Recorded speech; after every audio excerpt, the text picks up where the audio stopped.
కుంభరాశి వాళ్ళకి గత 5 సంవత్సరాలుగా ఏలినాటి శని అనేటువంటిది ఇబ్బంది పెడుతూ ఉంది. ప్రజెంట్ నడిచేటువంటి జన్మశని మార్చి 30 వరకు ఉంది. తీవ్రమైన ఆరోగ్య సమస్యలు, కుటుంబపరమైన ఒత్తిడి, ఆస్తి క్షీణించడము, ఆస్తులు అమ్మేయాల్సిన పరిస్థితి రావడము, రుణబాధలు లాంటివి ఎన్నో ఇబ్బందులు పడ్డారు.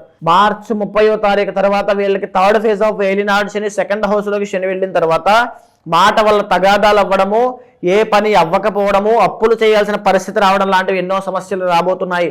ఇదంతా ఎందుకు జరుగుతుంది అంటే కర్మ అండి. శని కర్మకారకుడు.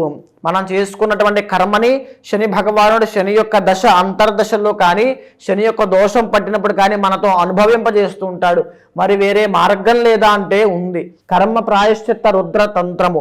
మహాశివరాత్రి ఫిబ్రవరి 26వ తారీఖు మాఘ బహుళ చతుర్దశి నాడు నేను చేసేటువంటి కర్మ ప్రాయశ్చిత్త రుద్ర తంత్రంలో ప్రతి ఒక్కరూ పాల్గొనండి. మీ కుటుంబ సభ్యులతో రండి, ప్రతి ఒక్కరికి తెలియజేయండి. ఎవరైతే కుంభరాశి వాళ్ళు యొక్క రుద్ర తంత్రంలో పాల్గొంటారో వాళ్ళు చేసేటువంటి పూజల వల్ల, వాళ్ళతో చేయించేటువంటి అభిషేకాల వల్ల, వాళ్ళు చేసేటువంటి హోమాల వల్ల వాళ్ళకి చేసుకున్న కర్మ భక్తి ద్వారా తక్షణమే నివారణ అవుతుంది.